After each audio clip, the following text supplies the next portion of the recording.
اعوذ باللہ من الشیطان الرجیم بسم اللہ الرحمن الرحیم یا ایہا الناس ضرب مثل فاستمعوا له ان الذین تدعون من دون اللہ لن يخلقوا ذبابا ولو اجتمعوا له وَأَن يَسْلُبْهُمُ الذُّبَابُ شَيْئًا لَا يَسْتَنقِذُوهُ مِنْهُ ضعف الطالب والمطلوب ما قدر اللہ حق قدره ان اللہ لقوی عزیز۔ یہ سورہ الحج ہے اور ایک مثال کے ذریعے اللہ تعالیٰ نے اس ایمان کی بات کو سمجھایا ہے اور کہا گیا کہ غور سے سنو۔ اللہ کی بات ہو ویسے ہی غور سے سننی چاہیے، لیکن جب اللہ تعالیٰ خود کہہ رہا ہے کہ غور سے سنو، اس کا مطلب ہے کہ غور نہیں کریں گے تو بات سمجھ میں نہیں آئے گی۔ کئی مالک فرماتا ہے جب اللہ کا کلام پڑھا جائے، قرآن پڑھا جائے تو خاموش ہو جاؤ اور غور سے سنو تاکہ تمہارے اوپر رحم کیا جائے۔ جو اپنی عقل کو استعمال کرے گا وہ ہدایت کو پائے گا۔ یہاں ایک مثال کے ذریعے اللہ تعالیٰ نے اس مسئلے کو بیان کیا ہے جو پورے قرآن کا مسئلہ ہے، ایمان کا مسئلہ ہے۔ مالک نے مثالیں دے دے کے سمجھایا، ہر اینگل سے اس مسئلے کو سمجھانے کی کوشش کی، اور جس کو قرآنی آیات کے بعد بھی ہدایت نہ ملے یا اللہ کی آیات پڑھ پڑھ کر اس کے سامنے سنائی جائیں پھر بھی وہ نہ مانے اس مسئلے کو، تو پھر وہ خود اپنے انجام کا ذمہ دار ہے۔ بتایا اے انسانوں، تو ایک مثال دی جاتی ہے، لوگوں غور سے سنو، جن معبودوں کو یعنی جن کو تم اللہ کے علاوہ پکارتے ہو، اللہ کے علاوہ جو بھی پکارے لگ رہی ہیں، اور ذرا غور کیجئے جس دور کے اندر، جس ماحول میں یہ قرآن نازل ہو رہا ہے، جس علاقے میں یہ قرآن نازل ہوا ہے، اس میں کون سی پکاریں لگ رہی تھیں۔ اپنے آپ کو ذرا 1500 سال پہلے لے جائیں تو مکہ کا ماحول ہے اور ابراہیم علیہ السلام کی اولاد ہے، اور سمجھتے ہیں کہ ہم ان کے نسل سے، اور تھے ابراہیم علیہ السلام کی اولاد ہے، اسماعیل علیہ السلام کی نسل یہاں آگے چلی تھی، اور وہ ابراہیم علیہ السلام کو پکارنا شروع ہو گئے، ان کی مورتی بنا لی، کوئی یا ابراہیم اغثنی کہہ رہا ہے، کوئی یا لات بابا پکار رہا ہے، کوئی یا اسماعیل اغثنی کہہ رہا ہے، اور ان کا عقیدہ یہ ہے کہ یہ ہستیاں ہیں جن کو ہم پکارتے ہیں، یہ ہماری پکاروں کو سنتے ہیں، اور سننے کے بعد پھر یہ اوپر اللہ تک پہنچاتے ہیں۔ ہؤلاء شفاعنا عند اللہ، یہ ہمارے اللہ کے ہاں سفارشی ہیں۔ تو ان کو بتایا گیا کہ یہ تمہارا مسئلہ کوئی نیا نہیں ہے، یہی تو مسئلہ ابراہیم علیہ السلام نے اپنے دور میں اپنے گھر سے اٹھایا تھا، اپنی قوم کے سامنے یہی مسئلہ بیان کیا تھا کہ ابا جان، اور اس کے بعد کہا قوم کے لوگوں کیوں پکارتے ہو ان کو۔ پہلے سوالیہ انداز میں کہا کہ جن کو تم اللہ کے علاوہ یہ پکارتے ہو کیا یہ سنتے ہیں، تاکہ غور تو کریں کہ ہم پکار رہے ہیں کہ سن بھی رہے ہیں یا نہیں سن رہے ہیں۔ اور پھر کہا کہ ایسوں کو پکارتے ہو جو نہیں سنتے ہیں، لا یسمعوا دعاکم، تمہاری دعاؤں کو، تمہاری پکاروں کو نہیں سنتے ہیں۔ یہ سننے کا عقیدہ شرک کی جڑ ہے۔ اگر کسی کو معلوم ہو جائے کہ جس کو میں پکار رہا ہوں وہ نہیں سن رہا ہے، وہ پکارنا خود چھوڑ دے گا۔ اسی عقیدے نے آج مسلمانوں کے اندر قبر پرستی کا شرک پھیلایا ہے۔ سب کا یہ عقیدہ بن گیا ہے، کوئی مسلک اس سے ہٹا ہوا نہیں۔ سب کہتے ہیں کہ مرنے والے سنتے ہیں، اور صرف ایک الزام انہوں نے لگایا کہ بس سنتے ہیں، بول نہیں سکتے ہیں۔ اب بتاؤ پھر کیسے پوچھا جائے کہ سنتے ہو یا کوئی سنتے ہو؟ صرف سننے سے ان کا کام چل گیا، شیطان کا اور اس کے چیلوں کا، کیونکہ قبر پرستی کروانی ہے، قبر کو پجوانا ہے، اور آج بری طرح قبریں پوجی جا رہی ہیں۔ سب سے زیادہ پوجا ہو رہی ہے نبی علیہ السلام کی قبر کی، اس کے اوپر گنبد لگا دیا گیا، اور اس کو دلیل پکڑ کر پوری دنیا میں جتنے گنبد بنے ہوئے ہیں پکاریں لگائی جا رہی ہیں، عرس اور میلے ہو رہے ہیں، چادریں چڑھائی جا رہی ہیں، بالکل بیت اللہ کا مقابلہ کیا جا رہا ہے پوری طرح۔ جس طرح بیت اللہ کے اوپر چادر چڑھائی ابراہیم علیہ السلام نے اور اس کو قائم رکھا نبی علیہ السلام نے اس سنت کو، اور پھر وہاں طواف ہے تو یہاں قبر کے بھی پھیرے لگتے ہیں۔ وہاں اگر لبیک اللہم لبیک لا شریک لک لبیک کی پکارے ہیں تو یہاں بھی حق بہو بے شک بہو، یا بری کر کھری یا محی الدین چشتی پار لگا دو کشتی، یہ پکارے یہاں قبروں کے اوپر لگائی جا رہی۔ وہاں اگر آب زمزم ہے، ایک برکت والا پانی ہے، اس کو پیو، اور یہاں قبروں کے اوپر بھی، مورتیوں کے سامنے بھی ہر ایک لگے ہوئے، کوئی دودھ چڑھا رہا ہے، کوئی شربت چڑھا رہا ہے، کوئی وہاں نیازیں چڑھا رہا ہے، کوئی دیگیں چڑھا رہا ہے، پوری طرح مقابلہ کیا گیا ہے۔ اگر وہاں سجدے ہیں، رکوع ہیں، تو یہاں ان نامراد قبروں کے سامنے بھی، یہاں مزاروں کے سامنے رکوع ہو رہے ہیں، سجدے ہو رہے ہیں، پکارے لگائی جا رہی ہیں، پوری طرح ایک مقابلے میں کھڑا کر دیا گیا ہے۔ اس وجہ سے آج امت مسلمان کو پوری دنیا میں مار پڑ رہی ہے، کوئی اور وجہ نہیں ہے، یقین کیجئے۔ عقیدے کے اندر خرابی ہے، شرک اللہ کو گالی ہے۔ اللہ کو گالی دینے کے بعد اگر آپ سمجھیں کہ اللہ آپ کی نمازیں قبول کر رہا ہے اور آپ کے روزے قبول کرے گا اور آپ کے حج اور عمرے قبول کرے گا، تو اس سے یہ اگر نادانی نہیں ہے تو پھر اس کے علاوہ نادانی اور جہالت کیا ہو سکتی ہے؟ اور دین پوری طرح آج ایک کاروبار کا ذریعہ بن گیا، سب نے اس کو کاروبار کا ذریعہ بنایا ہوا ہے، کوئی عبداللہ نہیں ہے، سارے، کوئی عبد الریال ہے، کوئی عبد الدینار ہے، دنیا کے بندے ہیں۔ اور وہ دین جو نبی صلی اللہ علیہ وآلہ وسلم نے جس کی دعوت دی، تمام انبیاء کا دین اسلام، پہلے نبی نے اسی چیز کو اختیار کیا آدم علیہ السلام نے، اور اسی کو آگے اپنی اولاد میں، اور پھر آگے ہی معاملہ چل رہا۔ ہر نبی اپنی قوم کے اندر جس علاقے میں آتے ہیں اسی بات کی دعوت دیتے ہیں۔ ایک آیت کے اندر اللہ تعالیٰ نے سارے انبیاء کی دعوت کا نقشہ کھینچا ہے، وَلَقَدْ بَعَثْنَا فِي كُلِّ أُمَّةٍ رَسُولًا أَنِ اعْبُدُوا اللَّهَ وَاجْتَنِبُوا الطَّاغُوتَ، کہ جس امت کے اندر، جس دور کے اندر، چاہے وہ آزاد قوم ہو عاد اور سمود کی طرح، چاہے غلامی میں جکڑی ہوئی قوم ہو بنی اسرائیل کی طرح، چاہے یہ فلسطین کے علاقوں میں خوشحال قومیں ہوں، یا آخری یہ قوم جو مکہ کے اندر، اس کا سب سے بڑا مسئلہ معیشت کا مسئلہ تھا، اس کے اندر بھی وہی ایک دعوت کہ یا قوم اعبدوا اللہ ما لکم من الہ غیرہ، اللہ کے بندو اللہ کی بندگی کرو، اس کے علاوہ تمہارا کوئی اور معبود نہیں ہے۔ یہ مسئلہ سمجھو، یہ بات مانو گے عرب کے مالک بن جاؤ گے، عجم تمہارے نیچے آ جائے گا، یہ دعوت دی جائے۔ اور کہا جاتا تھا ایک کلمہ ہے، ایک بات ہے، تم اس کو مان لو اور تمہارے پاس اتنی زیادہ اللہ تعالیٰ کی رحمتیں اور برکتیں آئیں گی، مالک زمین اور آسمان کی برکتوں کے دانے تمہارے اوپر کھول دے گا۔ تو یہ بات انہوں نے نہیں مانی۔ آخری جب ڈیلیگیشن آیا، ہر طریقہ اختیار کر لیا، اور آخر میں آئے ہیں کہ اب بات بڑھتی جا رہی ہے، اور ابو طالب بھی اب ایسا لگتا ہے کہ زیادہ دیر زندہ نہیں رہ پائیں گے، اور اس کے بعد اگر ہم نے ہاتھ اٹھایا تو لوگ تانا دیں گے کہ جب تک ابو طالب زندہ رہے تو ان کی جرت نہیں پڑی ہے، جیسے ابو طالب مرے ہیں تو انہوں نے ہاتھ ڈالنا شروع کر دیا ہے، یہ تانا ہم نہیں برداشت کر سکتے، اب ہم تمہاری زندگی میں ان کے اوپر ہاتھ ڈالنے والے ہیں، اس کو منع کرو۔ تو ابو طالب نے کیا کہا تھا کہ میرے بھتیجے نے تم سے کیا مانگا ہے؟ صرف ایک کلمہ ہی تو مانگا ہے، صرف ایک کلمہ۔ تو آگے سے اس دور میں جب ابھی ایمان نہیں لائے تھے ابو سفیان، انہوں نے کہا کہ ایک کلمہ اگر مانگتے تو ہم ان کو دے دیتے، یہ تو ہمارے سارے معبودوں کی کھال اتار دیتے ہیں، ایک کلمہ یہ ہمارے سارے معبودوں کو بالکل رد کر دیتے ہیں۔ یہ مسئلہ ہے، صرف ایک کلمہ نہیں ہے، صرف ایک کلمہ ہوتا تو ہم اس کو مان لیتے۔ بلکہ ابو جہل نے تو ایک مرتبہ کہا تھا، جب نبی علیہ السلام نے کہا کہ ایک کلمہ ہے یہ تم مجھے دے دو، عرب اور عجم کی بادشاہی تمہیں ملے گی، سرداری اتنی بڑی ملے گی۔ تو ابو جہل نے کہا کہ آپ ایک کلمے کی بات کرتے اتنی بڑی سرداری، ہم 10 کلمے آپ کے پڑھنے کے لیے تیار ہیں، بتاؤ 10 باتیں ماننے کے لیے تیار ہیں۔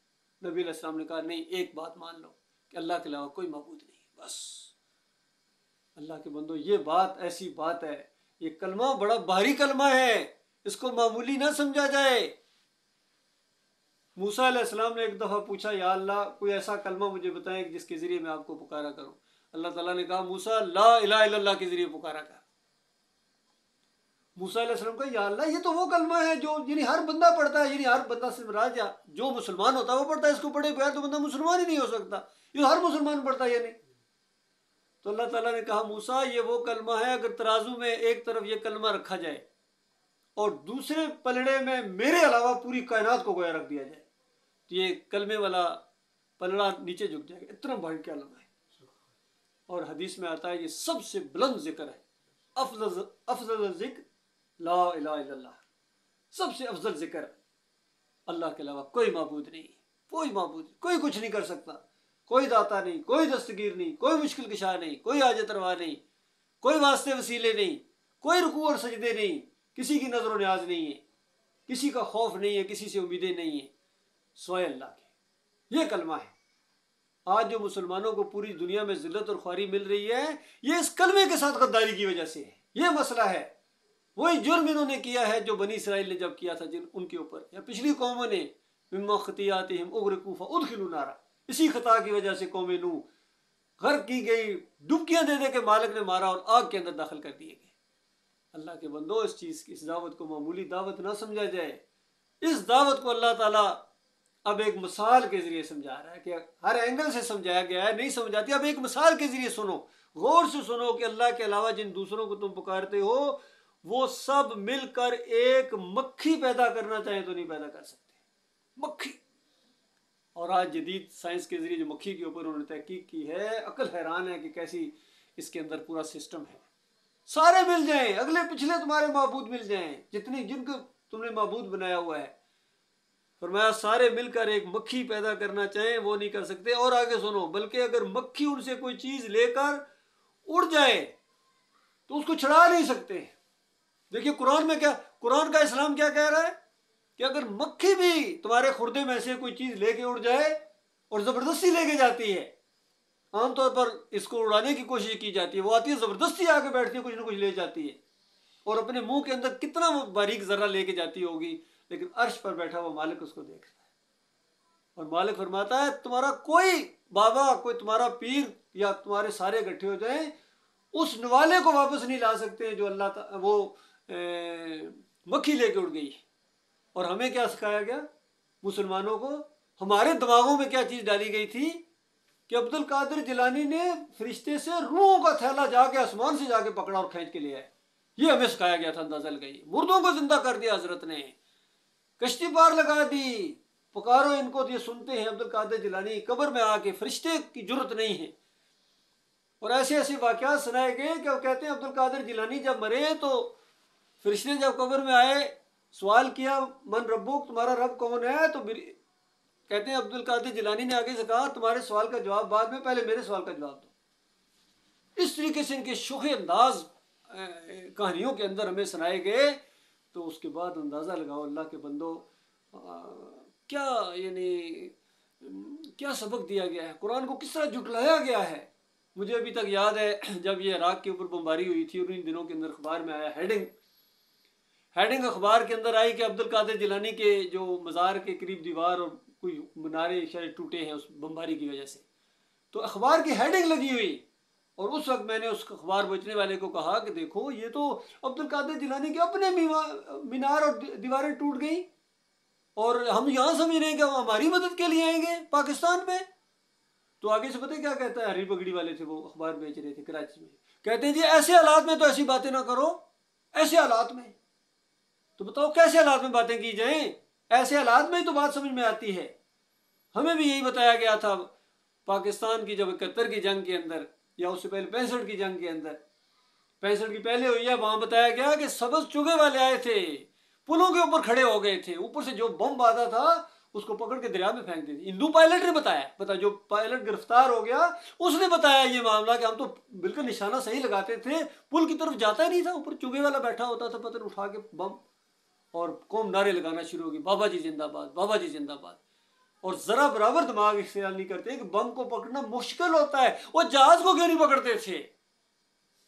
پھر غیب بھی یہ جانتے ہیں، ہر مریض کو سے واقف ہیں، جہاں بھی ہوں کہتے ہیں مریض جہاں بھی ہوں وہاں پہنچ جاتے ہیں۔ کتنے بڑے بڑے پی آئی اے کا جائز ایک دفعہ غائب ہو گیا، ابھی تک نہیں پتہ چلا، کوئی بابا نہیں بتا سکا ہے۔ اللہ کے بندو، اس جھوٹ اور فریب کے چکر سے نکلو، یہی کفر و شرک ہے، یہی سارے پرابلمز کی وجہ ہے، اور کوئی مسلک اس سے ہٹا ہوا نہیں ہے، کوئی مسلک اس سے ہٹا نہیں۔ ان کی کتابیں اٹھا کر دیکھو، صوفیوں کی کتابیں اٹھا کر دیکھو، محی الدین چشتی کی کتابیں اٹھا کر دیکھو، عبد القادر جیلانی کی کتابیں اٹھا کر دیکھو، مجدد الافسانی کے ملفوظات پڑھو، ایک ہی رنگ ہے۔ شاہ ولی اللہ کی کتابیں پڑھو، ایک ہی رنگ ہے، حضرت نے مردے کو زندہ کر دیا۔ یہ ہے ساری خدا، ان کی خدائی کے قصے مشہور ہیں۔ تو اللہ کے بندوں، قرآن کا دین اور قرآن اور حدیث کا اسلام اور ہے، اور آج جو قوم کا اسلام ہے وہ اور ہے۔ تو بتایا گیا کہ مدد چاہنے والے بھی کمزور، جن سے مدد مانگی جا رہی ہے وہ بھی کمزور، اور پھر فرمایا ان لوگوں نے اللہ کی قدر ہی نہیں کی جس طرح قدر کرنے کا حق۔ انہوں نے اللہ کو پہچانا ہی نہیں، انہوں نے اپنے مالک کو جو ہے اپنا رب مانا ہی نہیں ہے، گویا اپنا سمجھا ہی نہیں کہ وہ بھی میرا کچھ لگتا ہے۔ ہر رشتے کو پہچانا، چچا کو، ماموں کو، باپ کو، ماں کو، بچوں کو پہچانا، لیکن اللہ میرا اللہ انہوں نے کبھی نہیں کہا، میرا اللہ۔ یہ سمجھتے ہیں اللہ کسی اور کا ہے، اور بیچ میں حائل ہو گئے یہ مولوی اور پیر۔ انہوں نے یہ ہمیں تعلیم دی ہے کہ اگر اللہ تک پہنچنا ہے تو دیکھو سیڑھی کی مثال کبھی پیش کرتے ہیں، کبھی وزیر اور مشیر کی مثال پیش کرتے ہیں۔ اس طرح انہوں نے گمراہ کیا، اور اللہ تعالیٰ نے سارے باتوں کا قرآن میں جواب دیا ہوا تھا۔ ہر دور کا مشرک اسی طرح کے اعتراضات کرتا ہے۔ مالک فرماتا ہے نحن اقرب الیہ من حبل الورید، ہم تو رگے جان سے بھی زیادہ قریب ہیں۔ جب میرا بندہ مجھے پکارتا وَإِذَا سَأَلَكَ عِبَادِي عَنِّي فَإِنِّي قَرِيبٌ، ان کو بتاؤ میرا بندہ جب مجھے پکارتا ہے میں قریب ہوں، اجیب دعوت الداعی اذا دعان، پکارنے والے کی پکار کو سنتا ہوں، جواب دیتا ہوں۔ بس میرے بندوں کو چاہیے کہ وہ میرے اوپر ایمان رکھیں، اگرچہ میں ان کو نظر نہیں آ رہا ہوں، لیکن ان کو یقین ہونا چاہیے کہ میرا ایک مالک ہے۔ اور دلائل سے پھر سمجھایا، دیکھو زمین کو دیکھو، آسمان کو دیکھو، سمندروں کو دیکھو، ہواؤں کے چلنا دیکھو، بارش کے برسنے کو دیکھو، خود اپنے جسم کے اوپر غور کرو، اپنے خوراک کے اوپر غور کرو، تمہیں بنانے والا، تمہیں پالنے والا اور قائم رکھنے والا جو ہے کسی حالت میں وہ اللہ تعالیٰ ہے، اللہ کے علاوہ کوئی اور نہیں۔ اس طریقے سے مثالیں دے دے کے سمجھایا کہ اپنے مالک اور خالق کی انہوں نے قدر ہی نہیں کی ہے جس طرح قدر کرنے کا حق ہے۔ اور واقعہ یہ ہے، حقیقت یہ ہے کہ اللہ تعالیٰ بڑی قوت والا ہے، بڑی عزت والا ہے۔ تو اس اللہ کو چھوڑ کر دوسروں کو پکارنا یہ جہالت کی انتہا ہے۔ اپنے مالک اور مالک سے محبت کی جائے۔ مالک نے کیا مانگا ہے آپ سے کہ میرے بندے بن کر رہو، تمہیں بندگی کے لیے پیدا کیا ہے۔ اور اللہ تعالیٰ نے مثالیں دے دے کے سمجھایا، اور بڑے بڑے جنت کے نظارے اور جنت کی جو خوبیاں بیان کر کر کے سمجھایا کہ دیکھو اس امتحان کے بعد تمہارے لیے بڑی بڑی جنتیں میں نے تیار کر کے رکھی، دنیا کے لیے کتنا کچھ کرتے ہو، لیکن اللہ کے لیے، ایمان کے لیے، آخرت کے لیے وہ بھی تمہارا ہی مسئلہ ہے۔ تمہارے لیے اللہ نے جنتیں بنائی ہوئی ہیں، تیار ہے، پہلے سے تیار ہے۔ چند لمحوں کا مسئلہ ہے، کتنے دن اور زندہ رہ جاؤ گے، آخر وہاں ہی جانا ہے۔ تو اللہ تعالیٰ نے بہت کچھ تیار کر کے رکھا ہوا ہے۔ عقل حیران ہے کہ اس انسان کو تھوڑی سی دیر کے لیے اللہ تعالیٰ نے آزمائش میں ڈالا ہے، اور بہت بڑے انعام سے کہ ہمیشہ ہمیشہ کی زندگی اللہ کے بندوں میں رہو، ہمیشہ ہمیشہ کی جوانی، ہمیشہ ہمیشہ کی صحت۔ اعلان کر دیا جائے گا کہ میرے بندوں اب تم ہمیشہ صحت مند رہو گے، کبھی بیماری تمہارے قریب نہیں آئے گی، ہمیشہ جوان رہو گے، کبھی بڑھاپا تمہارے قریب نہیں آئے گا، ہمیشہ زندہ رہو گے، کبھی موت تمہارے قریب نہیں آئے گی۔ اتنا بڑا پیکج اللہ کے بندوں، اتنا بڑا پیکج کوئی لینے والا ہی نہیں ہے۔ وہ جو کسی نے کہا کہ راہ دکھلائیں کسے راہ و منزل ہی نہیں، اب کس کو راہ دکھائیں، کوئی اس طرف چلنے کے لیے تیار نہیں ہے۔ طور تو موجود ہے، موسیٰ ہی نہیں، یعنی اللہ کے جو ماننے والے، اللہ کی جو قدر کرنے والے وہ ہی نہیں رہے۔ تو پھر ایک اور طریقے سے بھی سمجھایا کہ اگر نہیں مانو گے تو مسئلہ یہ نہیں کہ صرف جنت سے محروم رہ جاؤ گے، بلکہ خوفناک جیل ہے جس کا نام جہنم ہے، اس میں ڈالا جائے گا تمہیں۔ یہ بھی تمہارے فائدے کے لیے ڈراوا دیا گیا ہے، تمہارے فائدے کے لیے۔ دیکھو دنیا میں بھی ایسے ہی ہوتا ہے، ہر معاملہ اسی طریقے سے ہوتا ہے، جزا و سزا کا قانون ہوتا ہے۔ اچھی کارکردگی پر انعام ملتا ہے، گریڈ ملتے ہیں، اچھی پرسنٹیج آتی ہے، اوپر پروموشن ہوتی ہے، اچھی کارکردگی دکھا، کتنی محنت کرتے ہو۔ تو کیا آخرت کے لیے کوئی محنت نہیں ہے، اس کے لیے کوئی منصوبہ بندی نہیں ہے؟ ایسے ہی مل جائے گی، ایسے ہی بغیر کام کیے مل جائے گی؟ نہیں ملے گی۔ اگر کسی نے بتایا یا خود سوچ لیا تو غلطی پر ہو، اس کے لیے محنت کرنا پڑے گی جس طرح محنت کرنے کا حق ہے۔ صحابہ کرام کی زندگیوں کی مثالیں آپ کے سامنے ہیں، انبیاء کی زندگیوں کی مثالیں آپ کے سامنے، اس قرآن کے اندر مثالیں دے دے کے سمجھایا ہے۔ اور پھر آپ کو کہا کہ ان لوگوں کے راستے پر چلو، ان کو پوجنا پکارنا نہیں ہے، ان کے راستے پر چلنا ہے۔ دن میں کتنی مرتبہ ایک نمازی اللہ سے کہتا ہے اے اللہ مجھے ان لوگوں کے راستے پر چلا جن پر تو نے انعام کیا، یا اللہ میں تیری بندگی کرتا ہوں، یا اللہ میں تجھ سے مدد مانگتا ہوں، یا اللہ مجھے ان لوگوں کے راستے پر چلا جن پر تیرا انعام ہوا، ہدایت یافتہ لوگوں کے راستے پر چلا۔ تو آگے واقعات اللہ نے بیان کیے۔ نوح علیہ السلام کا واقعہ دیکھو، 950 سال ذرا غور کرو، صبح شام کی دعوت ہے، یہ نہیں کہ کوئی مہینے بعد یا صرف جمعہ ہوتا تھا معاملہ، صبح شام کی دعوت ہے، توحید کی دعوت ہے۔ اور اللہ نے اس میں اتنا مزہ رکھا ہے کہ آپ سوچ بھی نہیں سکتے۔ جو اس فیلڈ میں آتا ہے اس آقے کے چکھو تو پتہ چلے نہیں یہ کیا چیز ہے. انسان دور بھاگتا سمجھتا یہ کسی اور کے لیے، میرے لیے نہیں ہے، وہ آپ کے لیے ہے.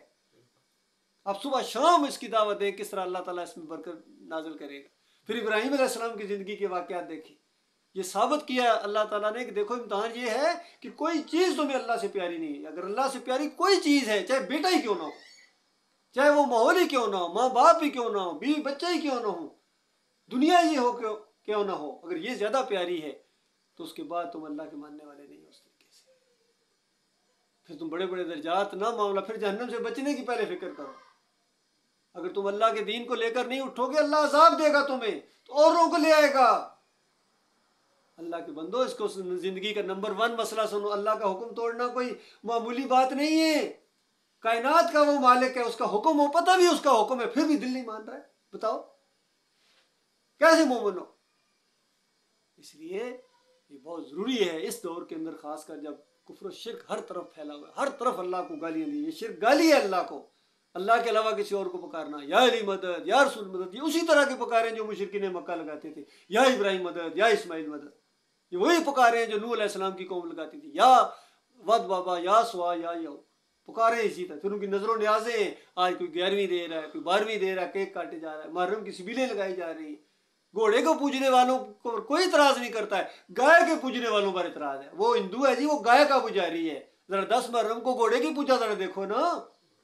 چند دن پہلے میں نے ویڈیو دیکھا ہے، وہاں ڈاکٹر ذاکر نائک کو اس نے سوال کیا ہے. اس نے کہا کیسے تم کہتے ہو مورتی کو پوجا نہیں کرتے مسلمان؟ تم اپنی مورتی کو لٹا کے پوجتے ہو، ہم اپنی مورتی کو کھڑا کر کے پوجتے ہیں. اور ایک اور سوال آیا، ایک ہندو تھا، اس نے کہا میں مسلمان ہو گیا ہوں اور کلمہ بھی پڑھ لیا ہے، تو بتاؤ اب کیا مزاروں پر جایا کروں یا نہ جایا کروں؟ بتاؤ، یہ سوال کر رہا ہے وہ. تو کیونکہ اگر مزاروں اشاروں پر جاؤں تو یہ تو وہی چیز ہے جو میں پہلے جایا کرتا تھا، اپنی گنیش کے سامنے جاتا تھا. تو ڈاکٹر ذاکر نے صرف اتنا جواب دے دیا کہ اس قرآن کے اندر کوئی مزار نہیں ہے. اور سیدھی طرح اس کو بتاؤ کہ یہ مزاروں پر جانا شرک ہے، اس طرح بتاؤ کفر ہے، مورتی پوجا ہے، تب لوگوں کو بات میں سمجھ میں آئے گی. لیکن اس طرح نہیں بتاتے. اس قوم کو رہنمائی نہیں کی گئی ہے، ان کو شرک کی تھپکیاں دی گئی ہیں کہ بالکل تم صحیح جا رہے ہو.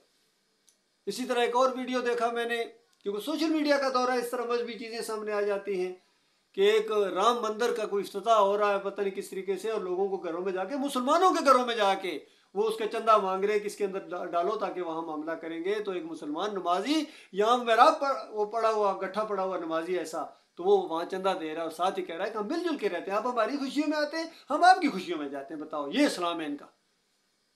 تم ہمارے بتوں کی پوجا کرو، ہم تمہارے بتوں کی پوجا کریں گے. بتاؤ یہ اسلام وہ اسلام نہیں ہے جو نبی علیہ السلام اور صحابہ کرام کا تھا. پھر کہتے ہو مار پڑتی ہے، مار تو پڑے گی، ابھی تو آغاز ہے، اور مرنے کے ساتھ جو آگ لگنے والی ہے جو بجھائے نہ بجھے گی.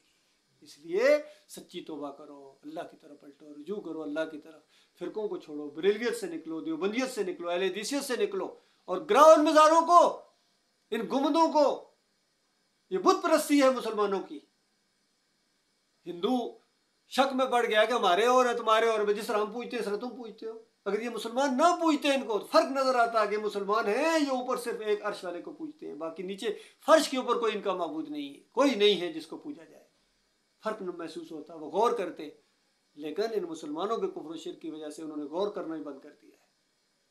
اللہ تعالیٰ ان کو ہدایت دے. دعائیں بھی ہیں لیکن ساتھ ساتھ تبلیغ بھی کرنی ہے، ایمان کی تبلیغ کرنی ہے. اور اللہ نے اتنا اجر رکھا ہوا. نبی علیہ السلام فرماتے ہیں ایک قدم جو چلتا ہے اللہ کے راستے میں صبح کا یا شام کا، ایک قدم کی صرف بات ہو رہی ہے، پوری دنیا کی دولت سے بہتر ہے. اور ایک مرتبہ نبی علیہ السلام نے اصحاب صفہ کو کہا کہ تم میں سے کوئی ایسا نہیں ہے جو یہ کام کرے، یا ایسا کام تم کرنا پسند نہیں کرتے ہو کہ تم میں سے کوئی جائے. قریبی ایک منڈی کا ذکر کیا جہاں جانور بکتے تھے، اور کہا کہ اس منڈی میں جائے اور 2 اونٹنیاں خریدے اور اللہ کے راستے میں صدقہ کر دے. تو بڑے ان کا یا رسول اللہ، مجھ سے دل کرتا ہے کہ یعنی کاش ایسی توفیق رکھیں کہ 2 اونٹنیاں خریدنا زبردست قسم کی اور جا کے اللہ کے راستے میں صدقہ کر دینا. تو نبی علیہ السلام نے فرمایا کہ مسجد میں جا کے 2 آیتیں یاد کرنا، اللہ کی کتاب کی 2 آیتیں یاد کرنا، 2 اونٹنیوں کو اللہ کے راستے میں خرچ کرنے سے بہتر ہے. اور 3 آیتیں جو پڑھے گا وہ 3 اونٹنیوں سے زیادہ، اور 4 جو پڑھے گا وہ 4 اونٹنیوں سے زیادہ۔ تو کس طرح آخرت کا معاملہ، اللہ کا معاملہ، یہ نہیں کہ دنیا کے پیچھے بات، میں دنیا اس لیے کما رہا ہوں کہ میں اللہ کے راستے میں خرچ کروں گا، اور اللہ کے دین کے لیے کام ہی کوئی نہیں کر رہا بندہ۔ اللہ کے بندوں، مالک دنیا کی، مالک کی نگاہ میں اس دنیا کی کوئی اہمیت نہیں ہے، مچھر کے پر کے برابر بھی اہمیت نہیں ہے۔ ایک بکری کا بچہ مرا ہوا بدبودار کرکٹا پڑا ہوا تھا گندگی کے ڈھیر کے اوپر، نبی علیہ السلام نے فرمایا کون ہے جو اس کو ذرا خریدے گا 2 درہم میں، یا اس طرح کی بات بتائی۔ تو نبی لوگوں نے کہا یا رسول اللہ یہ تو بالکل اس کو کون ہے گندا، اس کو تو یہ اگر زندہ بھی ہوتا تو اس کو کوئی نہ خریدتا، ایسا عیبدار ہے۔ نبی علیہ السلام نے فرمایا جس طرح تمہارے نزدیک اس کی اہمیت ہے، اس سے کہیں زیادہ حقیر ہے یہ پوری دنیا اللہ تعالیٰ کے نزدیک، جس کے پیچھے دوڑے جا رہے ہیں، مارے جا رہے ہیں۔ اصل چیز ایمان ہے میرے پیارے بھائیوں۔ دنیا راک ناک رگڑتی ہو جائے گی انشاءاللہ، ایمان کو زندگی کا نمبر 1 مسئلہ بناؤ اگر صحیح معنوں میں سمجھدار ہو تو، اللہ کی فرما برداری کو زندگی کا نمبر 1 مسئلہ بناؤ اگر ذرا بھی عقل ہے تمہاری کام کر رہی ہے تو دیکھنا کس طرح اللہ تعالیٰ آپ کے دلوں کے اندر ایمان ڈال دے گا، اور پھر یہ بات انشاءاللہ بڑھتی جائے گی، اور مضبوط بنیادوں کے اوپر یہ جماعت انشاءاللہ آگے آئے گی۔ ہمارا کسی مسلک سے کوئی تعلق نہیں ہے، کسی سیاسی پارٹی سے ہمارا کوئی تعلق نہیں ہے، یہ اللہ کی پارٹی ہے، اور اللہ کی پارٹی کے اندر شامل ہونے کے لیے ہم آپ کو دعوت دے رہے ہیں۔ اللہ کی پارٹی میں شامل ہو جاؤ، جو بھی اللہ کا ماننے والا ہے وہ اللہ کی پارٹی میں ہے، اور اللہ کی پارٹی والا کسی دوسری پارٹی کے ساتھ کبھی بھی نہیں رکھ سکتا ہے دلی ہمدردیاں، یا اس کے ساتھ بھی تعاون نہیں کرتا۔ اس معاملے میں اپنا جان لگاؤ، اپنا مال لگاؤ، اور اللہ سے امید رکھو کہ بڑھا چڑھا کے اللہ تعالیٰ واپس کرے گا، وہ کچھ بھی اپنے پاس نہیں رکھے گا، سب کچھ بڑھا چڑھا کے پیش کرے گا اللہ تعالیٰ اس کی توفیق عطا فرمائے۔ مالک ہماری پچھلی کوتاہیوں کو سے درگزر فرمائے، بہت زیادہ معاف کرنے والا ہے۔ جب بھی ارادہ کر کے، ایک مصمم ارادہ کر کے اس راستے میں آپ اپنا قدم ڈال دیں گے تو آپ دیکھیں گے اللہ تعالیٰ کس طرح آپ کو اور رہنمائی فرمائے گا، اندھیروں سے نکال کے اور روشنی میں لائے گا مالک۔ اور پھر اگر کسی عذر کی وجہ سے وہ عمل انسان نہ کر سکے تو اس کو برابر اسی طرح ملتا ہے اجر کہ جس طرح وہ یعنی پہلے کام کیا کرتا تھا، اس کے قبل اس کے کہ کوئی بیماری آ جائے، قبل اس کے کہ انتہائی غربت آ جائے، قبل اس کے کہ موت آ جائے، پھر اس کے بعد موقع ختم ہو جائے گا۔ ایک موقع ملا ہے، یہ موقع اگر ہاتھ سے نکل گیا تو دوبارہ کبھی موقع نہیں ملے گا۔ قولی ھذا استغفر اللہ لی ولکم ولسائر المسلمین۔